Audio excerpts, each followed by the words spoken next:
Hi there, we'll start off. My name is Mick, 55 years of age, living life as I always wanted to. Had a great job, great family and friends around me. Then on one sad day, wasn't quite feeling well. Trip to the doctors, many tests, finally I was diagnosed with MND. The outcome was life expectancy is very short. 1 to 3 years would be the maximum.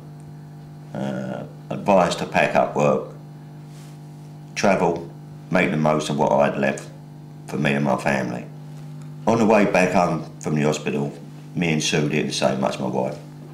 We just stared out of the windscreen and just drove home, in our own private world.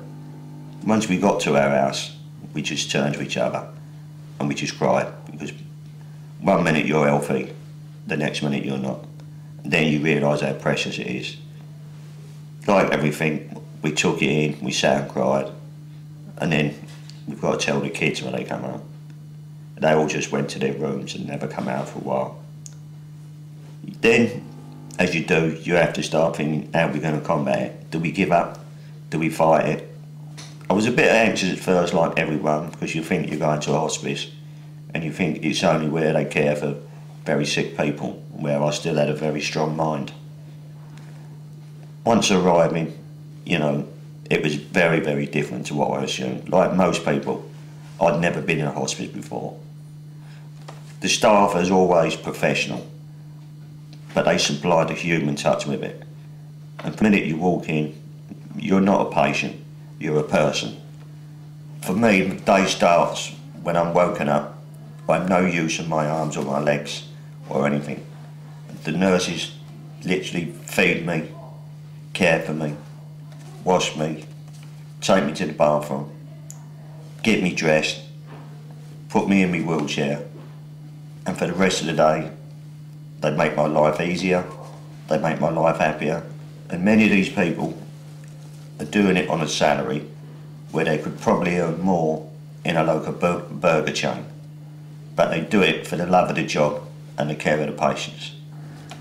I surely know if it wasn't for this hospice, I would not be reading this letter today.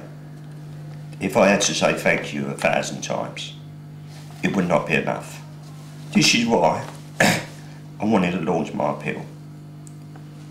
If we haven't got the nurses, then we haven't got the care. If we can't start caring for our own, then we are in a lot of trouble. Due to your generous, kind donations, which will always be put to good use, and you will see that one day, I hope not, but you may need one of these nurses to help a member of your family out.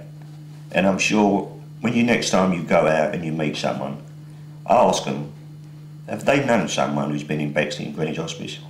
And the answer will probably be yes. Try to get involved with your hospice, whether it be Bexley and Greenwich or your local one. I'm sure when you walk into these places, your life will be changed forever, and you will realise how lucky you are with your health. Thank you very much. I'm Mick. I hope to see you soon.